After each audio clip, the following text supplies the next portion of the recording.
It all actually does go back to SciPy 2018 when I presented about the concepts and the design principles behind this new set of learning modules for teaching undergraduate engineering students to use Python and to use Python to learn in the context of their engineering domain.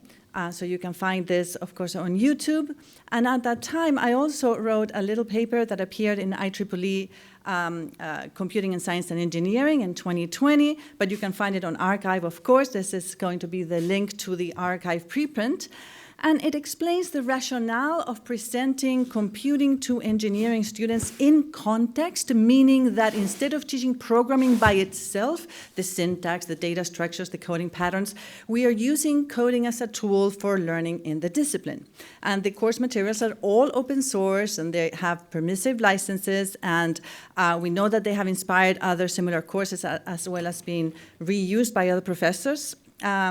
And until recently, we also supported a online course with a platform called Open edX, where we created learning pathways with sequences displaying the content from Jupyter Notebooks that are public on GitHub, as well as providing auto-graded student assignments that use the NBGrader extension inside the Learning platform with a custom plugin that we wrote with some technical partners so that we could do on-the-fly graded assignments in this course platform.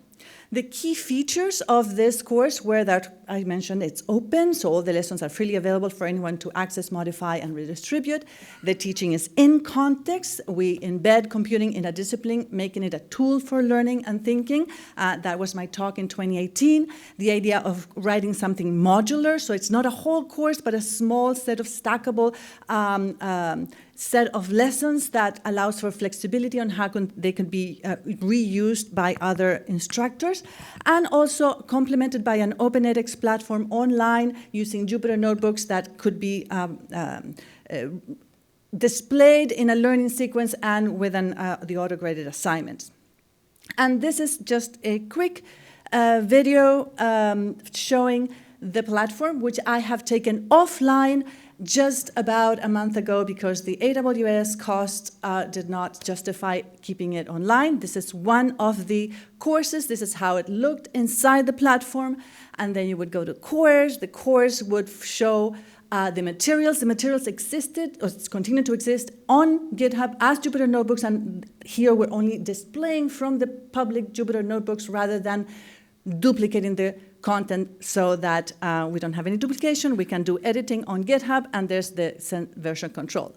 The Jupyter Notebooks are graded by downloading a student version, then uploading, and there are my demo. Of course, I'm quickly going through the process of what a student might go, and I'm showing, in this case, I uploaded an empty notebook, so I got 0 everywhere, but the students would progressively see green rows and their full points as they complete the assignments. So this is what I provided. The idea was the students would be able to complete their assignments and have many attempts, encourage them to achieve mastery because they have unlimited attempts. So then we have generative AI coming in the scene. We have from June 2024, so just last year, this survey from the Digital Education Council surveying more than 3,000 students all around the world, and they report that 86% of students are already using AI in their studies. 54% of them say that they use it daily or weekly.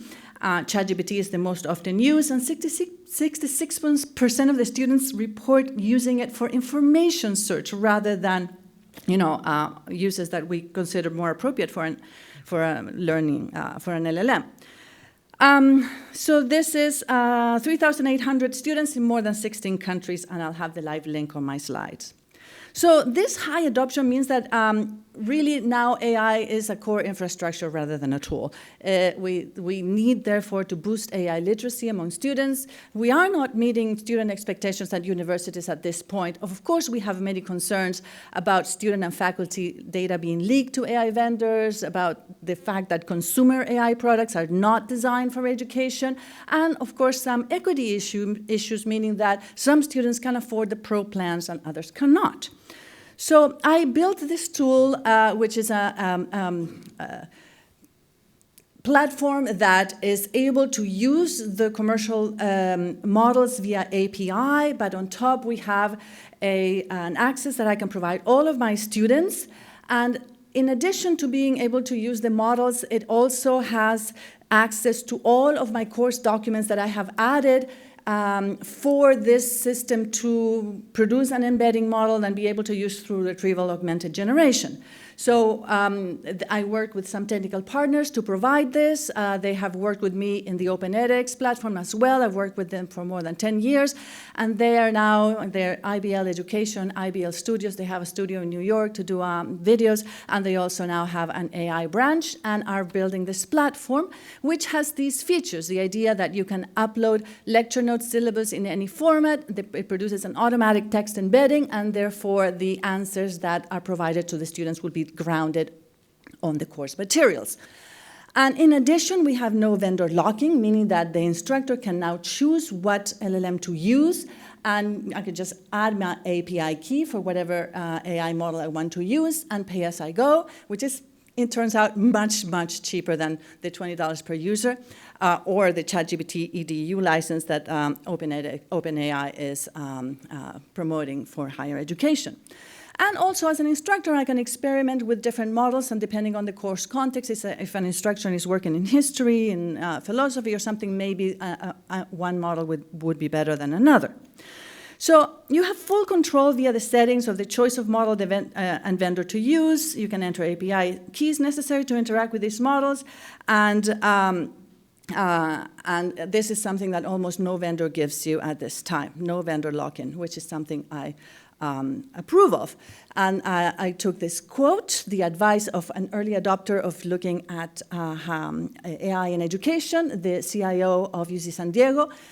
The advice I have for other institutions is to not lock yourself in just yet and watch cost carefully. Also, the instructor can set custom welcome messages and custom prompts. There's a system prompt where I can provide guidance to the LLM to act as a tutor. Perhaps I can provide additional information. In the system prompt, I can put instructions that this is an AI mentor that is there to help with the course in engineering computations. And for example, I put right there, if the student is asking questions that are not relating to the course, gently guide them back to the topic. And it works. The students, that are asking random questions when they're trying it out for the first time will get an answer that says, I'm here to help you with engineering computations. How can I help you with Python, and so on. And so we're guiding the student back on track. And there's some now new safety prompts and so on for moderation as well. So these are the safety prompts, but I will skip those. Of course, no more emails, the idea of what is in the syllabus. Never again answer those questions, because the students can go in there and can you tell me when is the first homework? Now, I did learn that, of course, LLMs don't know what date it is, and so when the student asks, what homework do I have next week, I instructed in the system prompt to always answer that question with, what date is it today? Because the LLM doesn't know what date it is, but once the student tells the date, then it can go in the syllabus and extract the next homework. So those little things one learns over time. And of course, the answers are grounded in the coursework. Not only that, sometimes the answer will even be using the exact variable names that I have in my course lessons, which is very useful for the students when they are asking questions about, and these are trials that I made, so that is an example prompt that I used in my trials, and the lesson is going to be an active link on my slides that you can use to compare, is using the same variable names. And you might ask yourself, why bother? Well, students are already using AI in great numbers, mostly ChatGPT. Maybe we don't need to do anything. And the reason is that for educational purposes, we really do need to inject learning science in this thing. It's not sufficient to just use the commercial consumer products. There's some various studies, and I cite this one, in which a randomized control study looked at high school students studying mathematics, and saw that students that had what they call the GPT tutor, that had special system instructors that to act in a certain way, were actually better served than those that just used the consumer product, where actually they saw some harms in learning. Because when students use AI tools out of the box, they use them naively. They are tempted to copy and paste what the chatbot answers without much thinking. And so like pilots, relying too much on the autopilot features of modern aircraft, over-reliance on AI can lead to reduced human skill. So this is a concern I had. And the quote from that paper, AI has the potential to improve human performance, but must be deployed with appropriate guardrails when learning is important. So let me give you a few examples of actual student prompts. When is the homework due? Great, we're getting the answers from the syllabus. I didn't get an email out of this. This is one of the features of the system is that I was able to see the chat histories of my students. But then we have this situation when the students actually start just copying and pasting the questions from their assignments without thinking, including the C dash, the C, parentheses, and they just literally copy that into the tool and are expecting to get the answer to paste into their assignment. And to the point where they actually are copying and pasting the part that says, your code here. They don't even bother to take that out, and they think that it's perfectly all right. They put all of the things from the assignment into the tool, and they're just somehow using whatever is coming back from the tool in their auto-graded assignment. And because I have that on an online system that allows multiple tries, then the student can just get remember those little red boxes when you get something wrong? When it's all green, you're good to go, but if you get something wrong, you try again. Well, if you can do one-shot prompts on an AI with an auto-grading system that provides multiple attempts, you can just do everything by trial and error, and all of the thinking comes out of the picture. And to the point that the student is saying here, okay, well, this is a linear algebra question, and the AI model is responding with actual mathematics, and it says, no pseudocode, please. He doesn't even know that this is symbolic mathematics. No pseudocode, please. And then, can you make just the code and not the pseudocode? I want the answer. So the student is insisting they want the answer. And sometimes even just copying and pasting the URL of the data that we're providing, and just everything is literally copy and paste, and this is all over the place. When I saw this, I completely freaked out. This was early in the semester, and I'm like, I have to do something about this. This is not working the way I expected. Unintended consequences all the way. And even asking about questions about the exam, what are some questions to expect might be okay, but I think the student actually thought that maybe the answers of the actual questions of the exam were going to be there available for them. So unintended consequences all the way in this experiment. The use of an autograder with AI means that students were solving everything by trial and error, and no thinking or no engaging was happening. Attendance dropped to less than 30% when students figured that tasks were so easy, and they prioritized other courses where they had paper exams.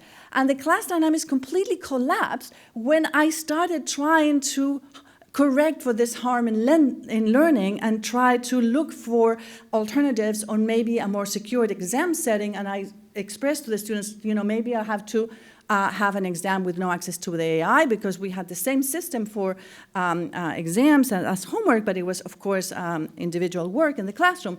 And this caused great frustration, great backlash, and a loss of trust between the students and myself.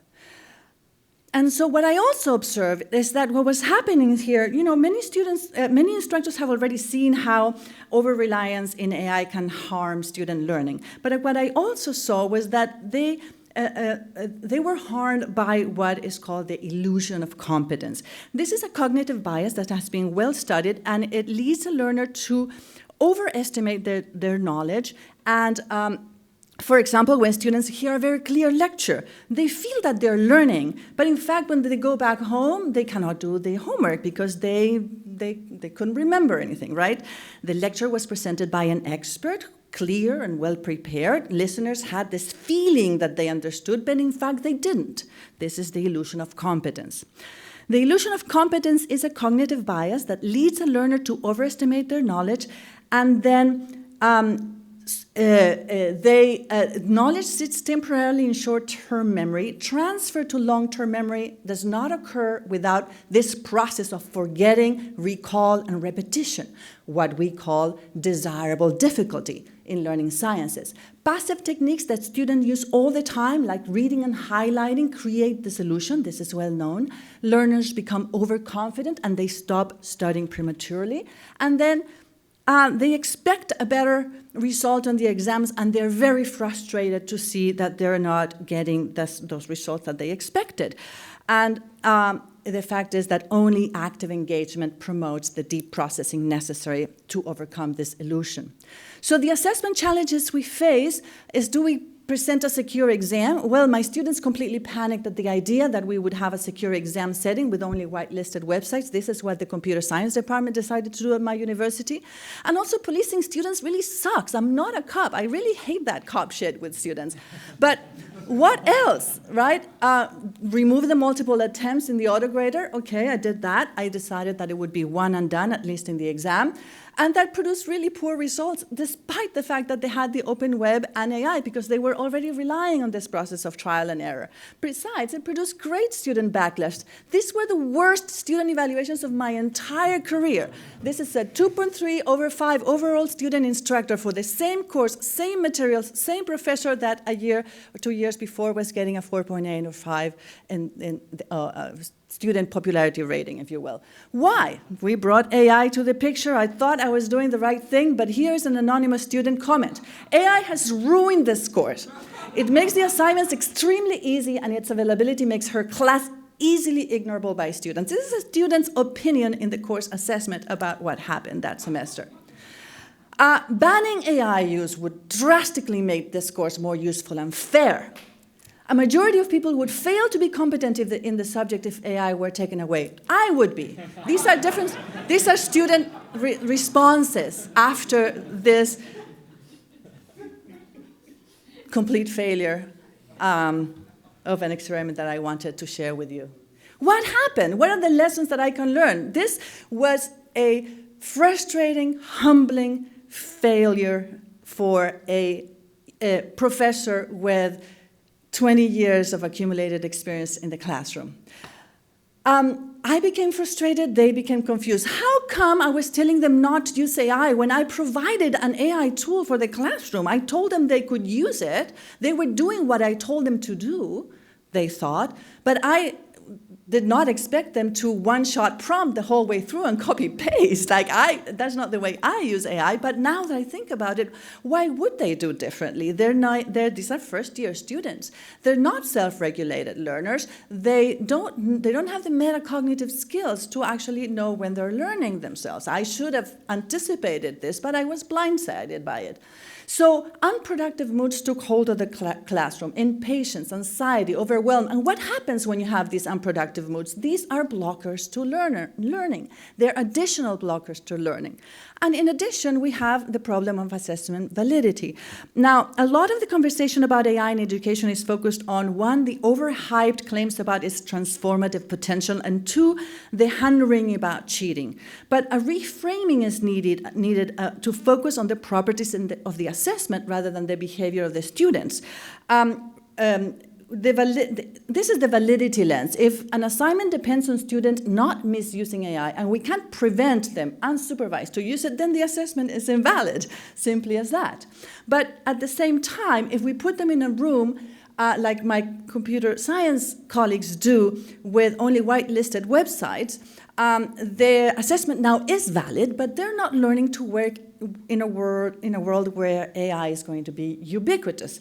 As we saw, most are using this tool, and banning AI does not prepare them for being responsible in the workplace. This is a very good resource I wanted to share about this idea of moods and how they affect learning. Mood, as it relates to learning, is defined as kind of like a predisposition that we have that influences our actions or our inaction. It leads to automatic assessments about how things are going, about the future, about a particular situation. If you are in a mood of, for example, frustration, then that's not conducive to learning. If you're in a mood that says, I am not good at this, then also that is not conducive to learning. So, what we have to do to navigate these moods, according to Gloria Flores, is enabled by this idea of an exercise to reflect, explore, identify, speculate about those moods and take some action. Reflect on questions like, why are we learning this? What future are you committed to bring about? Then explore the unproductive moods. What judgments are you making about yourself, about the situation, and so on? And then identify what mood may be more conducive to learning. So how do we develop true competence without banning AI? The antidote for the illusion of competence is, and has always been, active learning, reflective practices. So if we give students unsupervised homework, they will use AI to complete those assignments no matter what we tell them. That is a fact. The challenge is restructuring the classroom activities to promote engagement and the assessments to retain validity. It is a design problem. Now, I'm not saying it's easy. By identifying it as a design problem, it's very hard, but that's what it is. So I spent my entire winter break, this ruined Christmas, I tell you, stressing about what to do with just a few days to prep, to redesign the course, or as much as I could for the next semester. Banning AI was not going to work, so I decided to instead ban homework. We were not going to do any homework, nothing to take home. All the work is done in the classroom and under the supervision of myself and the LAs, learning assistants, and TAs, who are walking around asking questions. Now, they're still using AI. I allow them to collaborate, but at least they're in a classroom where they can have dialogue with me and with each other. Now, in sum, I propose to you that a technology creates its own pedagogy. Technology influences pedagogy by opening the possibilities and ways of interacting with information and each other. But of course, human agency matters.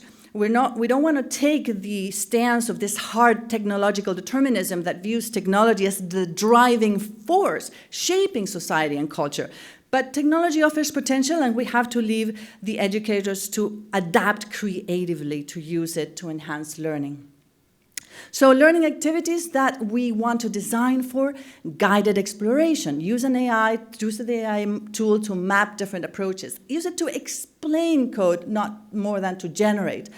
And reflection prompts lead students to reflect how AI helped or hindered their process. Apply critical evaluation. Show students how to test code and to confirm its correctness. And also collaboration. Work together with other students and with the instructional team to discuss the AI outputs and improve understanding.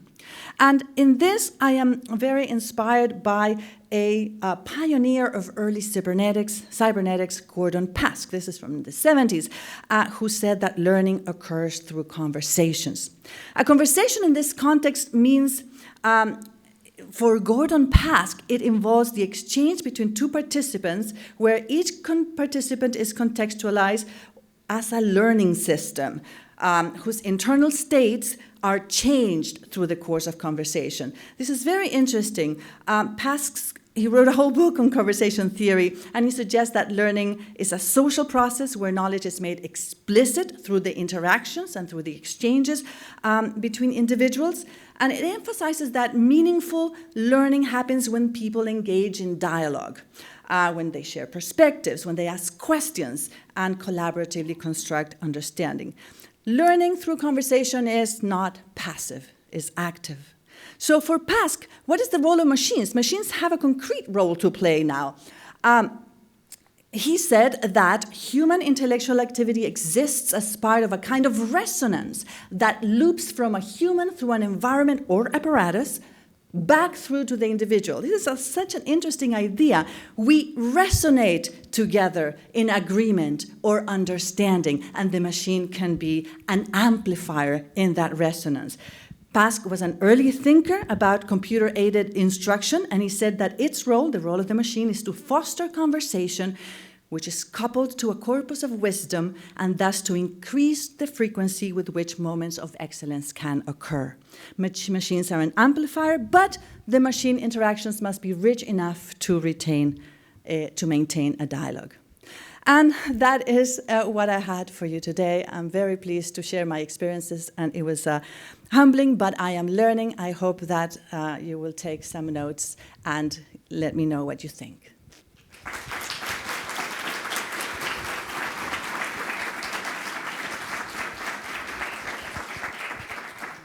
Thank you, Lorena, so much. We have time for maybe 2 questions. So the first one that's been upvoted is Eric's question. Talking back to earlier, you had those examples of chat prompts, right, involving students. Are there prompt guardrails that could help guide students to do the thinking rather than solving by trial or error? Yes. I wrote a paper about this experience. It's going to appear in IEEE Computer. It's already on Figshare, and I will share the link, where I have the whole system prompt repeated. I do have in the system prompt instructions about using, aiding in the dialogue. I don't remember right now the exact, but I use some terminology from learning science about scaffolding the responses, blah, blah. But And it does show in the responses, but you have to be very careful, because if you put too many guardrails, the students are not going to use that tool and are just going to use a consumer product. So you have this very thin line to walk, where you want the student to feel that the dialogue is being constructive, that they are actually learning through this process, even though the answers might not be given to them immediately. But you can't be too, mysterious about the answers, because they're just going to drop it and go to some other tool. After all, Google is giving them free Gemini, and for 1 year, they got 3 Gemini Pro. They've got Copilot provided by Microsoft at the university. They've got all of these other options, right? Thanks, and this is a bit of a follow-on from Andrea. So AI is ubiquitous, but so are calculators. We don't allow elementary students to use calculators until they master arithmetic. Can it be appropriate to ban AI until students show a mastery of a subject? Yes, these students are beginners, and clearly they were not ready to use this tool. I gave them a powerful cognitive assist, and they were not ready to use this because they don't have the metacognitive skills to regulate their use of that tool. But the cat is out of the bag. It's very hard. Like, producing an environment where AI is banned, again, requires, for validity, a closed environment where you provide the computers with a set environment and access to only whitelisted websites, like the documentations or whatever of the NumPy, whatever you want to give them. It's unpleasant for everybody it's expensive, it's cumbersome, you have to, there's so many reasons why this is difficult. Yes, in some instances, it's going to be worth that effort. The computer science department decided that for their data structures class or whatever, they had to do that to ensure assessment validity, to ensure that the students are actually preparing on their own. I'm teaching mechanical engineering students to use computing as a vehicle for them to be able to obtain, through the computation, better understanding of ordinary differential equations, linear algebra, heat transfer, and whatnot. I am not sure that I really want to go through the trouble of producing that kind of closed-down, banned AI exam system. I decided that it's kind of harsh, and it's a design decision, again, for every circumstance. All right, thank you all so much. We do